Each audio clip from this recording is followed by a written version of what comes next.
Hi, sweet listeners. This is Melissa. Yes, I post my favorite recipes on this channel. However, I learned a long time ago that man shall not live by bread alone, but by every word that proceeds out of the mouth of God. It's not only important to nourish our physical body, but to nourish our spiritual body as well. So without further ado, Candlelightsaglowbungalow presents Man Shall Not Live by Bread Alone podcast. Exodus 14, verses 10 through 14, NIV translation. Good day, sweet listeners.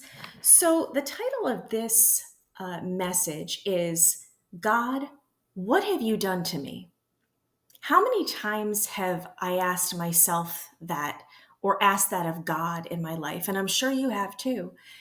And so the scripture reference comes from Exodus chapter 14, verses 10 through 14 in the NIV translation. So what do we have here in this portion of the Bible? Moses has led the Israelites out of captivity from Egypt. And now we see Pharaoh and his army on the heels of the Israelites. And the Israelites are terrified. And so what do they say to Moses? Okay, let's look at Exodus 10. It says, as Pharaoh approached, the Israelites looked up, and there were the Egyptians marching after them. They were terrified and cried out to the Lord. They said to Moses, was it because there were no graves in Egypt that you brought us to the desert to die? What have you done to us by bringing us out of Egypt? Didn't we say to you in Egypt, leave us alone? Let us serve the Egyptians. It would have been better for us to serve the Egyptians than to die in this desert. Moses answered the people, do not be afraid. Stand firm, and you will see the deliverance the Lord will bring you today. The Egyptians you see today, you will never see again. The Lord will fight for you. You need only to be still. So up to this point, we look at Moses, and Moses had done everything and continued to do everything that God commanded him to do to help the Israelites. Okay? How many times did Moses and Aaron go to Pharaoh to tell him that the Lord was saying to let the Israelites go? Now, Pharaoh was a very difficult personality to deal with. Okay? Can you even imagine how physically and mentally exhausted Moses and Aaron must have been by having to continually go to Pharaoh, and all these plagues are hitting the land, and Moses must have been physically exhausted.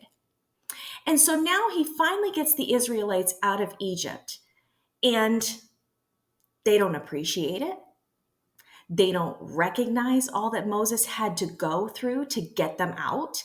They don't acknowledge that Moses had been working behind the scenes on their behalf to free them. And they're certainly not appreciative, certainly not thankful. Okay? Now, these stories of the Bible, these are not just for our reading enjoyment. These stories in the Bible are object lessons for us. Okay? And if I'm being perfectly honest, I found myself just the other day complaining like an Israelite. And the Holy Spirit immediately convicted me. And I felt foolish, but I repented. It was a teachable moment for me. And if we're all honest about it, we all have those moments with the Lord where we say, Lord, why did you do this to me? Lord, I obeyed you. Father, you asked me to do something and I obeyed you. And why is it that after I obeyed you, it seems like things are getting worse? Now, just like the Israelites failed to recognize all of the work behind the scenes that Moses had been doing for them, we as human beings many times fail to recognize that God has been working behind the scenes in our lives so that he can get us to the next level of the call and the plan that he has for our lives. Can you imagine how Moses must have felt listening to the constant complaining of the Israelites? I mean, he must have wanted to knock them out. And it's like I think to myself, the times in my life where I have complained to the Lord and not thought about how my complaining was making God feel. And I'll tell you something. God is always working behind the scenes of our lives. And he doesn't allow us to see every little bit, every jot and tittle of what he's doing behind the scenes because he just doesn't. We just have to learn to trust him, myself included. And so as I get older in my life, I'm learning that just because I don't understand what God's doing, and just because things might not look so great in the natural, that it doesn't mean God's not working it out. It just means we live in an imperfect world. And yeah, we're going to have to go through adversity. As long as we live on the earth, we're going to go through trials. That's just how it is. But to bring this all together here at the end and wrap it up, when Moses answered the people, this is what he said, and this is what God is saying to all of us. Do not be afraid. Stand firm, and you will see the deliverance the Lord will bring you today. Okay? And then he says in verse 14, the Lord will fight for you. You need only to be still. That last verse itself. Okay? We need to understand. I need to understand that the Lord will fight for us, right? He'll fight for you.